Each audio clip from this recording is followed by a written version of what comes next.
I would say that I was 6 when my sister was born, and from the beginning, everything in our home revolved around her fragile health. From the moment she was born, I sent my parents $1,500 a month for house repairs and later discovered that they were secretly funding her extravagant lifestyle. I remember the first time I truly realized how different our roles would be. I was 12 years old, and Lisa had just started elementary school. She came home one day with a runny nose. Nothing serious, but you'd think she had pneumonia from the way my parents reacted. "This is your fault, Sarah. You left the door open too long when you went to school this morning." I wanted to argue that Lisa had likely caught it from one of her classmates, like any other child would, but I knew better than to say anything. Instead, I just nodded and accepted my punishment of being grounded for the weekend. That same year, Mom began assigning household chores while other kids my age were playing after school.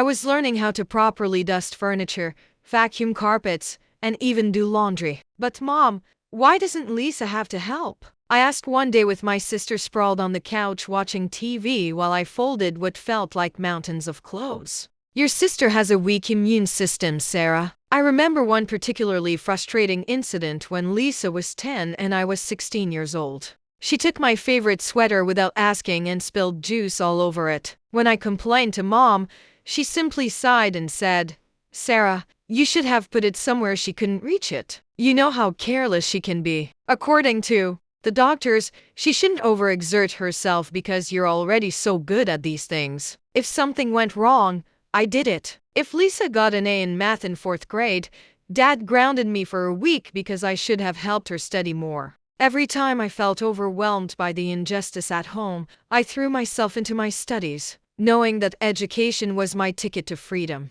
My teachers noticed my dedication, and I received excellent grades, but at home, even my academic success was somehow twisted to highlight Lisa's struggles. This is how easy it is for Sarah's mother to tell Lisa, "You just need to try harder, sweetie." However, Lisa never had to put in more effort because there were always reasons why she couldn't achieve, and I was always there to support her. Everything changed the day I graduated from high school, though, because I had already come to terms with the fact that college wasn't in my future and we weren't exactly about to roll in. When all the graduation ceremonies were over, Mom and Dad called me into the living room. Lisa was sprawled on the couch as usual, playing on her phone. "Sarah, sit down," Dad said in an unusually serious voice. "We need to talk about your future." I had been looking at job listings, planning to work at the local diner while taking some community college classes on the side. Mom reached into her purse and took out an envelope, saying,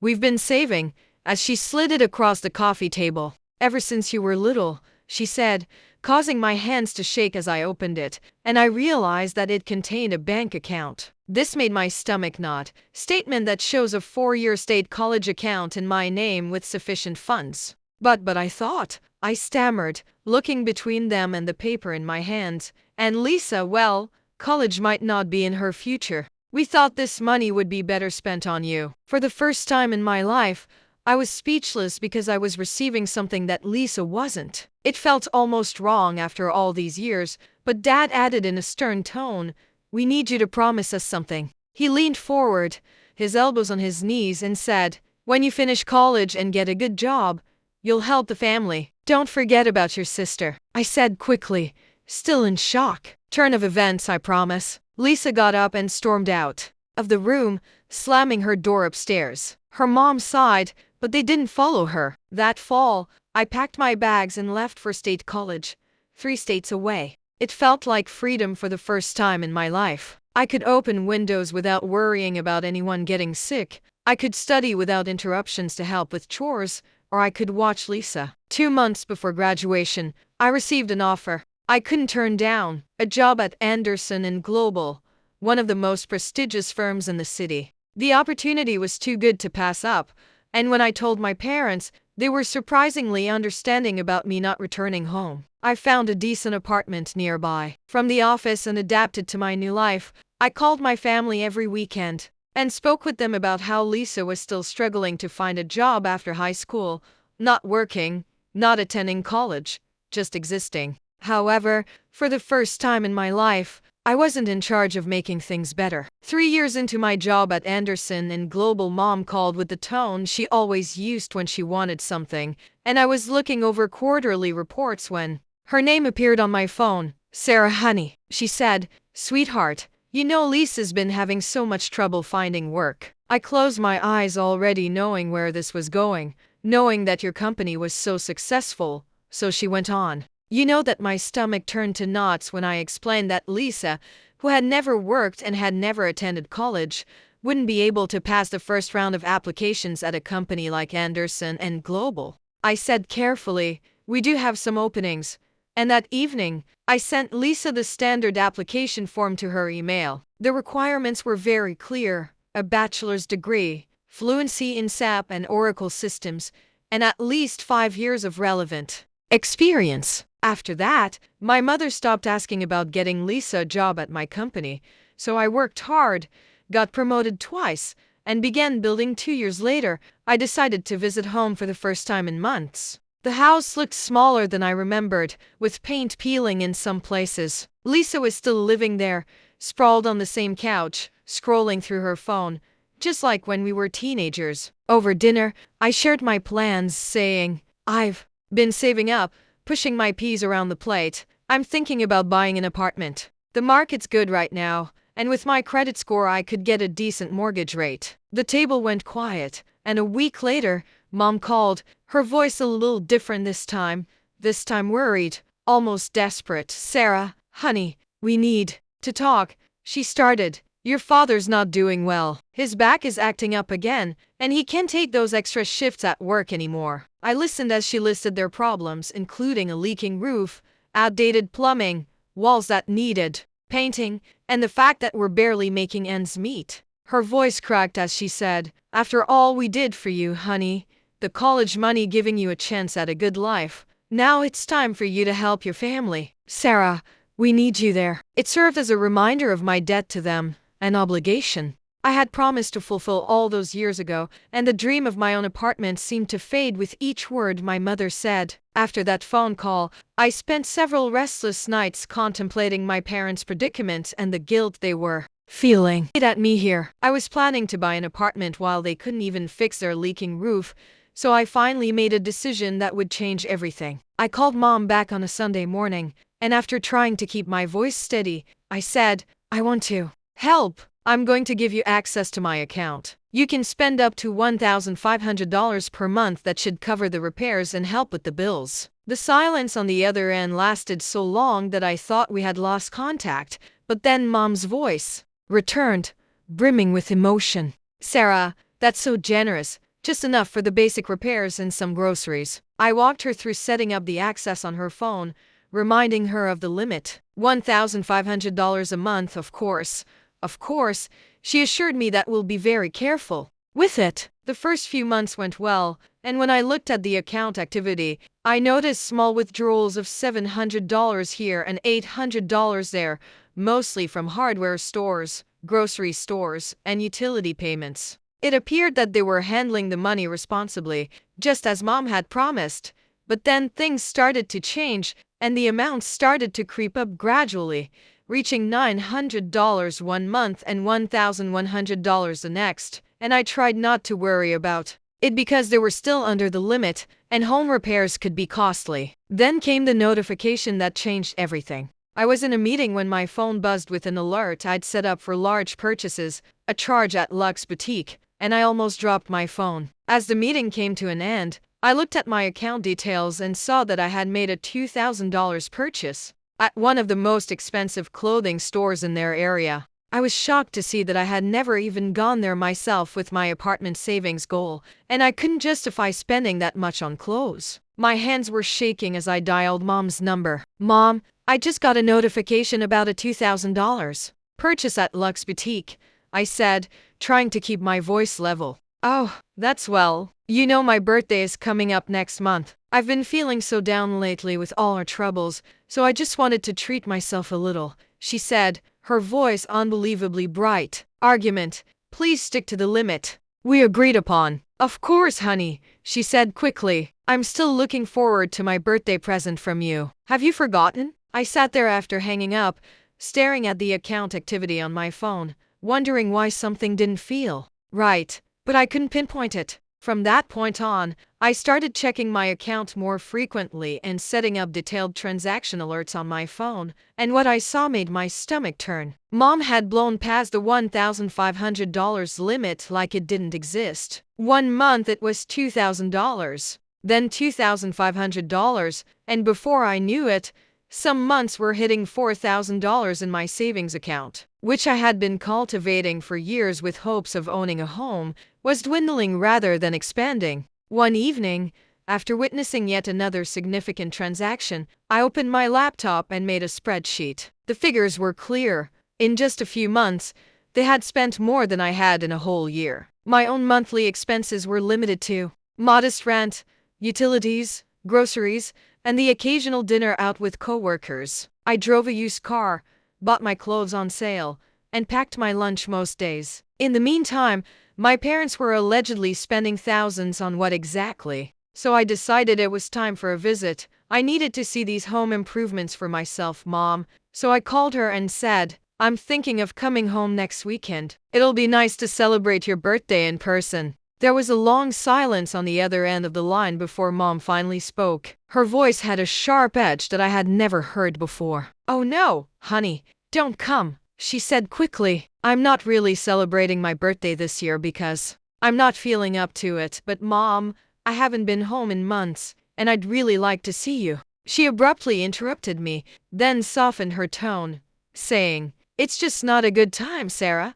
but you can send my birthday gift by mail if you'd like." That call set off every alarm in my head. I spent the entire night going through 6 months' worth of bank statements, line by line. The more I looked, the less sense it made. There were charges from stores I knew my mother. I had never heard of the home repair costs, but they were negligible in comparison to everything else. For example, $100, $50, and $200 at Home Depot and a plumbing supply store were dwarfed by charges from upscale boutiques, jewelry stores, and electronics stores. Last month, my mother continued to use the same flip phone she had had for years, claiming she didn't need anything fancy. The pattern began to take shape like a picture, with teen bars, nightclubs, designer clothing stores, makeup shops, nail salons, and more. These weren't the costs of my aging parents, who were barely making ends meet. Rather, they were the costs of someone else,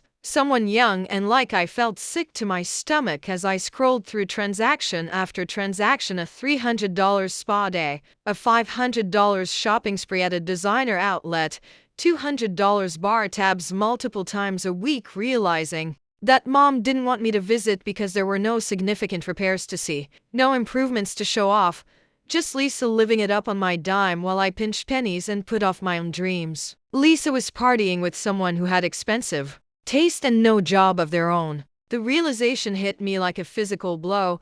All those times Mom had talked about the leaking roof and broken plumbing, all those guilt trips about helping the family, had been a smokescreen. I was walking around my apartment with my phone in hand when I finally called my mother at noon. I said, "We need to talk about where my money is really going." There was a long pause before she answered. "What do you mean, honey?" I heard her take a deep breath. "The bars, the designer clothes, the new smartphone, those aren't your expenses, are they? They're Lisa's." When she spoke again, her voice had changed. There was no more sweet talk, no more pretense. "Well, what did you expect?" she said defensively. "We're family. Lisa needs nice things too, if she hasn't found her path yet." "You lied to me," she said, "but we did use some of it for repairs. Have so much and Lisa has so little, aside from the fact that you owe us or that you forgot who paid for your expensive college education." I nearly laughed, but I was ready. "Last night, Mom, I looked at all of my expenses for the previous 2 years. I pulled up my spreadsheet, and you spent $72,000 of my money in the last 24 months. Which is more than what you and Dad paid for my college tuition plus interest." The line went silent, and without saying anything else, Mom hung up almost automatically. I opened Facebook and typed in Lisa's name. I hadn't looked at her profile in months because I had been too busy working and preoccupied with my own life. Now, I scrolled through post after post, my rage growing with each one. I needed more information, So I called Aunt Marie, who had always been the family truth teller and the one person who never bought into the Lisa can do no wrong narrative. Aunt Marie, I need to ask you something. Have you been to my parents' house lately? Have they done any repairs? She said, posing in the $2,000 dress from Luxe Boutique that her mother had claimed was for her birthday. She was also at a resort last month, relaxing by a pool with a fancy cocktail. Photo after photo of parties, clubs, and restaurants I recognized from my bank statements. She was even wearing the expensive jewelry I had unknowingly paid for, tagging herself at all the upscale places she visited with my money. The only thing that has changed, she said, laughing bitterly. The house is getting worse, and your father won't even fix the broken step on the front porch. Why do you ask? I explained that I had been sending money for the supposed repairs. And with every word, Aunt Marie's sighs grew. Oh, Sarah, she finally said that the money wouldn't be used for repairs because Lisa doesn't work anymore and only goes to parties. She paused, and now she's trying to get Jenny to join her in this crazy lifestyle, telling her how much fun it is to live carefree. I was already feeling queasy, but what she said next made my blood run cold. Jenny told me this in confidence. But you must hear it. Lisa has been showing around a letter of recommendation purportedly from you. I hung up with Aunt Marie and immediately called the HR department of Carlton Industries, my hands shaking as I explained the situation that I needed to report a fraudulent letter of recommendation. I said, my sister is applying for a position, using a forged letter in my name. I never wrote it, never signed it, and she has never worked at my company. I thought that would be the end of it, but I was wrong. She interned at your company under your supervision, and when Jenny saw it, she saw that it had your signature and everything. Lisa was planning to use it to apply at Carlton Industries, and if she were caught, it would not only be her reputation at stake but also mine. My company and everything I had worked for could be destroyed. 2 days later, my phone exploded with calls from my parents. When I finally answered, Mom's screaming voice almost broke my eardrums. How dare you sabotage your sister's career? She said. She was about to get that job at Carlton Industries, Mom. She forged my signature. She was finally trying to make something of herself. Mom continued as if I hadn't spoken, and you ruined it. I heard shuffling, and then Dad's voice came on the line, angrier than I've ever heard him. Lisa had been crying for 2 days straight because of you. Is that what you wanted to do? Congratulations. You're no daughter of mine. Consider yourself disowned, Dad. She committed fraud. If you ever want us to forgive you. He cut me off. I firmly said into the phone, I don't owe you anything anymore. I helped you selflessly, and you lied to me. If you need money so badly, why don't you ask Lisa for help? She's the one you've been spending all that money on. Before they could respond, I hung up with shaking hands, opened my banking app, and permanently revoked my mother's access to my account. As I pressed the confirm button, I felt a weight lift from my shoulders and a new one settle in my stomach. Began the following morning. How could you do this to us? Mom's voice screeched through my voicemail. After everything we've done for you, you selfish Lisa. Lisa's message followed. And you think you're so much better than everyone else with your fancy job and your perfect life. I deleted the messages without listening to the end, but they continued to come in day after day: text messages, voicemails, emails, and other messages full of insults, guilt trips, and demands to get my money back. Each one was more desperate and irate than the last, so I blocked their numbers. However, a week into the onslaught, Aunt Marie called, Sarah honey, and gently said, I wanted to warn you, your parents are calling everyone in the family. They're telling everyone what. Ash paused, then said, I know the truth, and so does Jenny. We've tried telling them they're wrong, but they won't listen. I just wanted you to know what they're doing. That was 3 months ago, and now that my life has returned to normal, my savings account is growing again. It's incredible how quickly money accumulates when it's not being depleted by others. I've started taking apartment viewings seriously, going to weekend viewings, and even meeting with a mortgage advisor last week. The calls have mostly stopped, though I still occasionally receive messages from a new number, so I delete them without reading them. Sometimes I wonder if Dad's back is truly getting worse if Mom continues to cover for Lisa's excesses, and I wonder if Lisa ever tried to forge someone else's signature or if she's still living the high life on someone else's dime. For the most part, though, I focus on my own life. I work, save, and spend time with friends who appreciate me for who I am rather than what I can offer them. I'm learning to stop feeling bad about taking care of myself first, and I'm not sure if I'll ever speak to my family again. Perhaps one day, things will be different. Perhaps they'll realize their mistake, or I'll find it in my heart to forgive them even if they don't. But for now, I'm focused on creating the life I wish to.